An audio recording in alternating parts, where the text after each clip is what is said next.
Alright, so the pet spotlight for today will be on the Swirling Sprout, a lesser known tier 2 pet. Let's see, where do you get him from? You get him in Zangamarsh, only in this small little area. I'll have a little thing on the screen right here in order to show you where to get him from. Basically, he has every single breed available to him, so getting the correct breed might take you a while, especially since they don't really spawn very frequently either, so you might have to camp out for the one you want.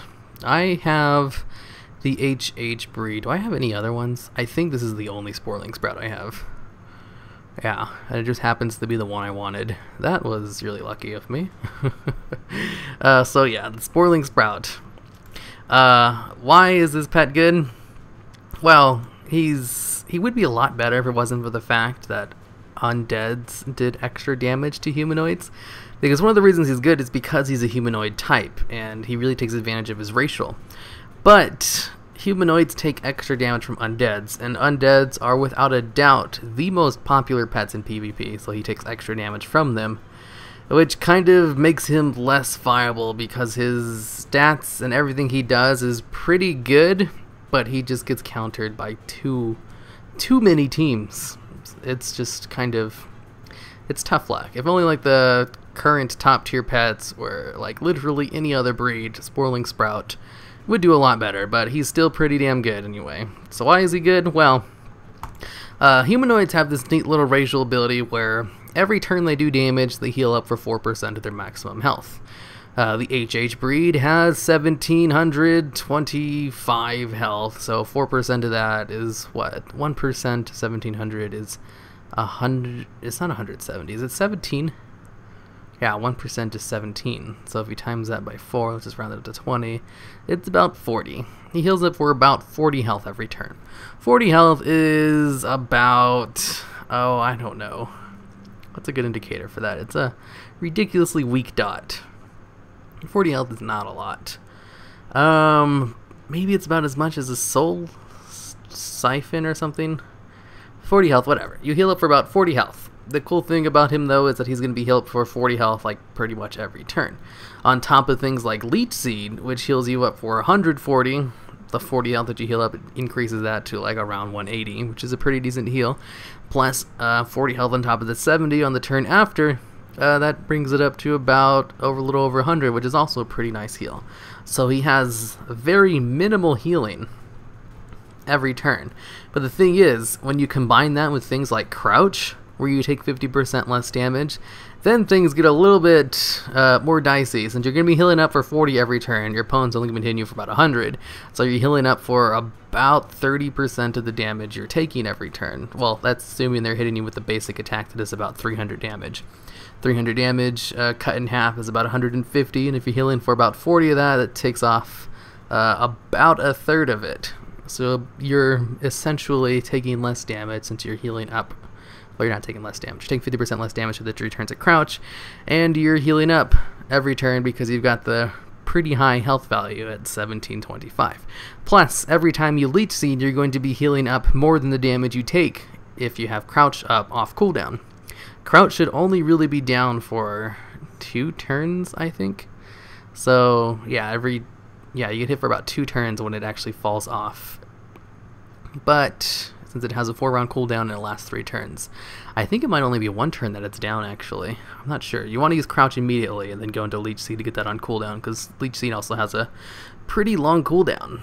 And the thing with Leech Seed, though, is it does damage and heals you at the same time, which is always really good.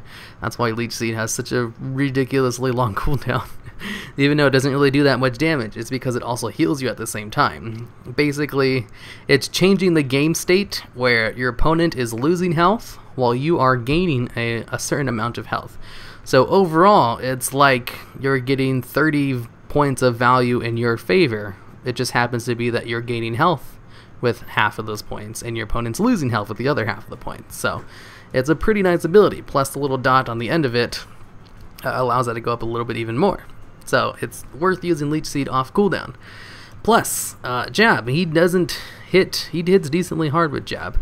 Charge would be pretty cool, but I think you'd probably have better success if you had like a power type with Charge. I was actually thinking, like, when I was looking at this pet to like start doing this pet spotlight, I was like, I should probably try out a power version, because the power version, while he won't heal for as much as with his racial, since his health is only 1400, he'll heal for about, I don't know, 10 points less every turn. He'll heal for a lot more with Leech Seed, which might actually help, and he can take charge as an option, because currently, if with his only 260 health, charge is like shit for damage, so it's not really worth it. While jab is actually not half bad. If it hits on the high end, that's a lot of damage. The low end is actually not half bad either. It's still pretty low damage, but it's still more than a charge would hit for. And in the middle, it's pretty nice. So jab is a pretty nice basic attack. It's not the best in the world, but it's not bad either. It's not, you know, like a basic attack that only does, you know, like a snap. Snap only has one set value of damage. The snap on my Emperor Crab hits really hard, but that's because he's a tier 1 pet with a overly inflated power value. Swirling Sprout has about 100 less power than the Emperor Crab, so that's just a huge difference. You can't really compare it. But Snap is not that great of a basic attack because it just does flat damage. It's okay in Emperor Crab because he's ridiculously strong, but it's not that great in other pets that aren't as strong. They kind of want the random damage ability because you have a chance to hit harder, even if you do have a chance to get a whole bunch of unlucky hits on the low end. It doesn't happen very often. You have a higher chance to hit on the higher end, I think. I actually don't really know how that works, to be honest. I just know I hit in the middle or the high end more often than the low end, but I do definitely hit on the low end sometimes too. So yeah, his other abilities. I guess he could take Creeping Fungus or Spore Shrooms. Spore Shrooms is not a half bad dot. Creeping Fungus does as much damage as a Haunt if you have Moonlight out. So you could probably use him in a Moonlight team as long as you took Crouch. You would do quite a bit of damage with Creeping Fungus because it does 98 damage every turn for 4 turns, which is not half bad. Under Moonlight, it increases its damage by about 50, so it does about as much damage as a Haunt. Haunt is, of course... Where's my Haunt users at? For those of you who don't know what Haunt is, whenever I do these pet spotlights, I assume you don't know anything about pet battles because it's easier that way. Because you probably don't know everything about pet battles.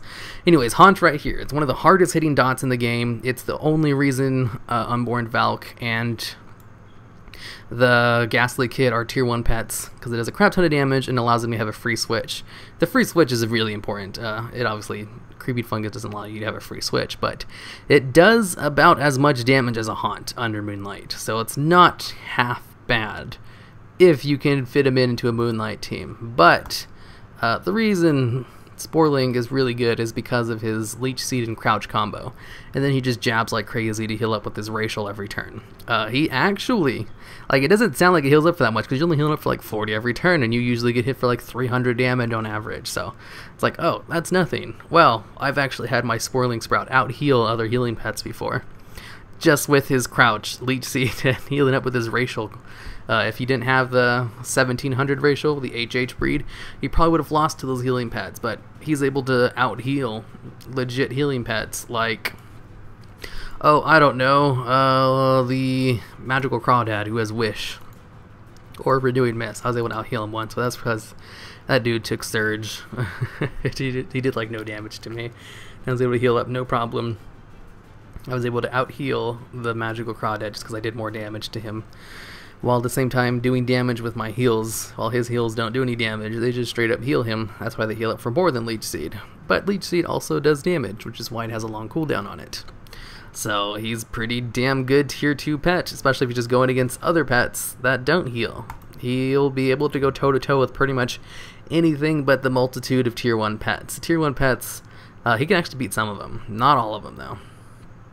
Let's see. So the power breed is also a definite alternative. I'll try catching one and putting it in teams to see how it works out. The SS breed too. That one, there's also a case for the SS breed being not half bad either. Because Crouch, if you go first in the round, you get an extra turn of Crouch. So, with the SS breed, you'll actually have one more turn of taking 50% less damage than all the other breeds. Considering, I mean, if you're able to go first. There's a whole bunch of pets that are faster than his SS breed. But being an SS breed gives you a very high chance of going first a majority of the time. It's not like you're only going against a whole bunch of fast pets all the time. There are a lot of good pets that aren't fast at all, like the Nubisath Idol, or the Critter Killer, the Emperor Crab, let's see. That's actually Graves. Graves is slow as shit, and he's like one of the best pets in the game. So actually, he would still lose to Graves because Graves hits really hard, even with crouch. Actually, he might be able to beat Graves if he was able to use crouch and then just spam jab like crazy. Now, Graves hits really hard. He'd be able to just, I don't know. I'd have to try it out. I don't think I've ever had him go against Graves before. If he did, he got killed in the back row. Because if he's in the back row, he's just going to die to undead AoE damage. Alright, so, let's see. Spore Shrooms. I think that's like the only thing I really haven't gone under.